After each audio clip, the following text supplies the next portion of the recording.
Welcome to Dual Realm Book Review YouTube channel. We're going to be doing our interview with a book today, and I'm going to be talking about The Sword of Kaigen. So I read it, and I really enjoyed it. I gave it 5 stars. On Goodreads, it is a 4.47. So that's The Sword of Kaigen by M.L. Wong. So that's a pretty high Goodreads rating. I think 4.47 is pretty darn good.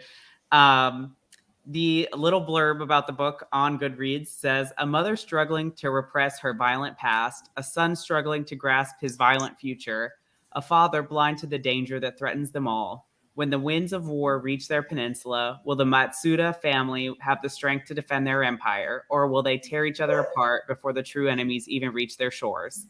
High on a mountainside at the edge of the Kaigenese Empire live the most powerful warriors in the world.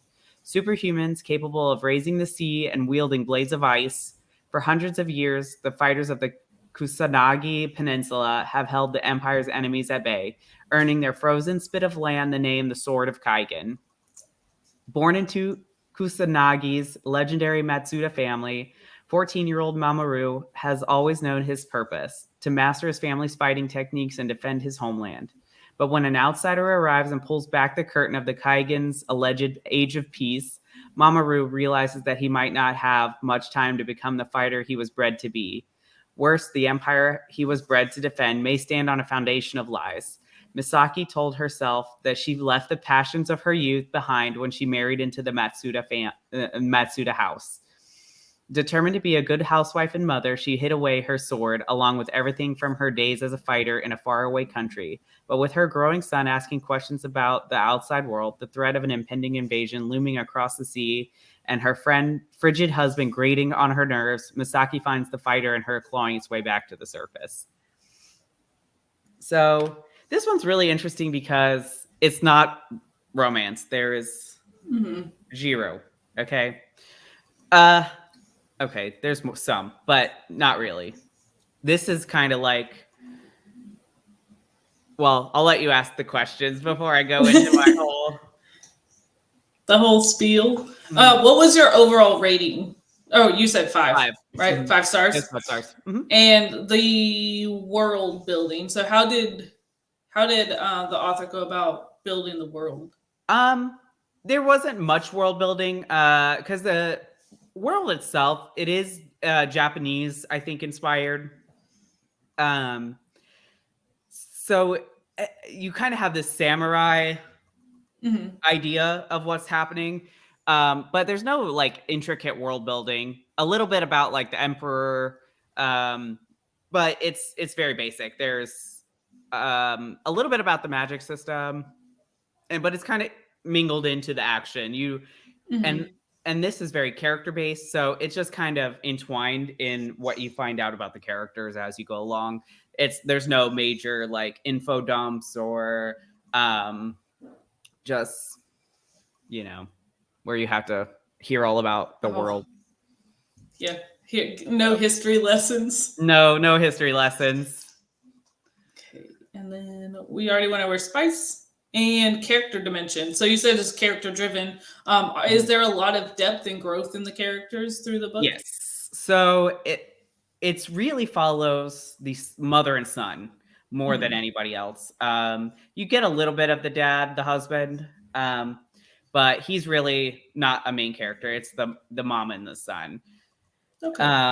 And so she's kind of grappling with the regrets of her past, and it's kind of frozen her where she is. And so she's not fully present in her future. And so that kind of comes back. There's a lot of growth with her. And so she kind of grapples with that, like her regrets of her past. Yeah. So. Okay. And kind of trying to prevent her son. Yeah. From making a lot of her mistakes, or not really? No. No. It's not about, it's not like that. Is it kind of about their relationship a little bit, or both of them grappling with their own thing? Or they're both grappling with their own thing. He's kind of the golden child. So he's grappling with that and realizing that maybe everything he knew wasn't what he thought it was.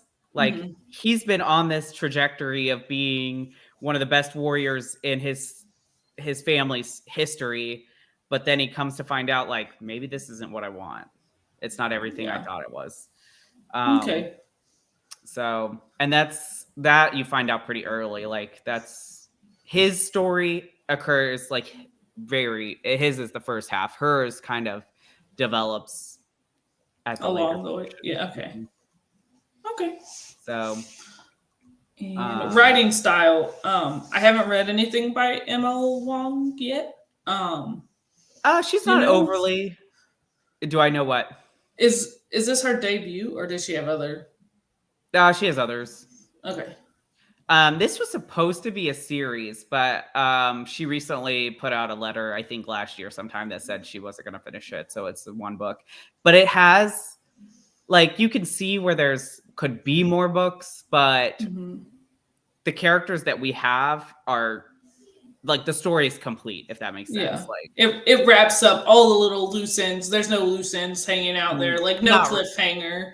no, not real. Yeah, I mean, you can. I finished the book and I was okay. Like, I didn't immediately be like, oh my god, there's never gonna be a second. It was Yeah. okay. Like, there's another bad guy, Mm-hmm. like, there's more that you could go explore, that she could write a second book. I just don't. She said there's not going to be another one. She just can't.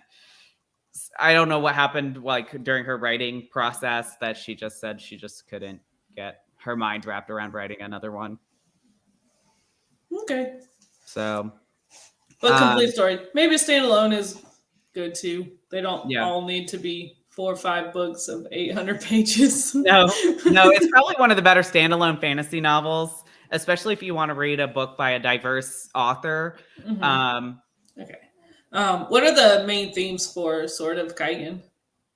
So, main themes obviously is dealing with your past, regrets, and kind of moving forward with your future. The other thing is kind of learning, kind of fighting against the misogyny and the traditional gender roles. Because the main character really doesn't want to be the traditional housewife.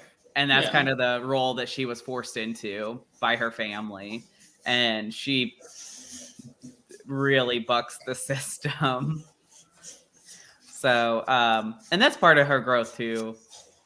Because she's like, oh, I can be the housewife. Like, I'm a good housewife. I can be a housewife. And then she's there and she's like, I'm miserable. Oh, yeah. So, yeah, she wants to be the sword wielding one. All right. So, next question. Okay, the last one was emotional depth. That was the last question. So, will I be crying at the end? Yeah. Short answer, yes. Yes. People die. No. Okay. Yeah. Well, and sometimes it's hard to, if it's a standalone, I'm okay with that. Like, if I know the story's not going to continue without them. Yeah. That's also kind of. So. I'm okay with characters dying. It's not the end of the world to me. It is to me. I know that's hard for some people. And I know, like, especially if it's a big book, like, yeah. I mean, 700 some pages and the main character dies at the end. Like, I spent all that time. After the character died, I had to put the book down and decide whether I was going to pick it back up. Yeah. Yeah. I was not very happy about the character dying. Because he was kind of my favorite. You told us or kind of told us, not sort of told us who it was. That it's a male person. But yeah. But there's a lot of characters you won't know. Okay. Okay, yeah. There's a lot. Yeah. Oh yeah. There's a whole slew of people because there's like 3 or 4 families that make up the core of their little of their village. Okay. And so yeah, he has professors and uncles and cousins and they all live together in this little village. And so, yeah, there's lots of characters. It's not just the three of them. Okay. So, yeah. All right. So that's all for ML Wong. Or The Sword of Kaigen. Let us know if you like it, you read it, or what you thought about it if you have read it already. Like and subscribe, and we'll see you guys next week.